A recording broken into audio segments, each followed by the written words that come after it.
অবিশ্বাস হলেও সত্য, আমাদের নাজিরপুরে এখন এত সুন্দর রেস্টুরেন্ট, যেখানে নিরিবিলি পরিবেশে বসে খেতে পারবেন যে কোনো ধরনের ফাস্টফুড আইটেম। হ্যালো এভরিওয়ান, আসসালামু আলাইকুম। সবাই কেমন আছেন? আজকে আমরা চলে গিয়েছিলাম নাজিরপুরের পিৎজা বারে, আর এমন একটা রেস্টুরেন্ট আমাদের অতি প্রয়োজনীয় ছিল।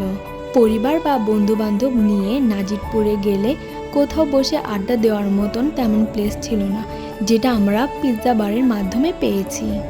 আর এটার ইনডোরের ডিজাইন ছিল অসাধারণ। আপনাদের সুবিধার জন্য এখানে মেনু দিয়ে দেওয়া হলো। এখানে আসলে আপনারা বার্গার, পিৎজা, পাস্তা, স্যান্ডউইচ ইত্যাদি খাবার পাবেন, আর সেই সাথে চা কফি তো অবশ্যই আছে। আর এই সকল খাবার পেয়ে যাবেন একদম রিজনেবল প্রাইসে। আর এটা হলো পিৎজা বারের শেফ, যাকে ব্রাহ্মণবাড়িয়া থেকে হায়ার করা হয়েছে।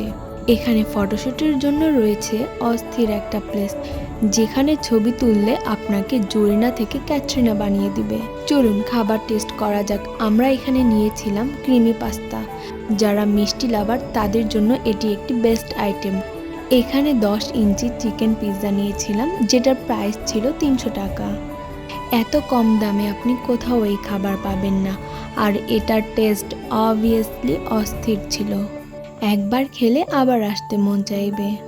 আর এটার লোকেশন মন্ডল ফার্মেসির পাশ দিয়ে একটু ভেতরে গেলেই পেয়ে যাবেন। সো আজকের মতো এই পর্যন্তই। আল্লাহ হাফেজ।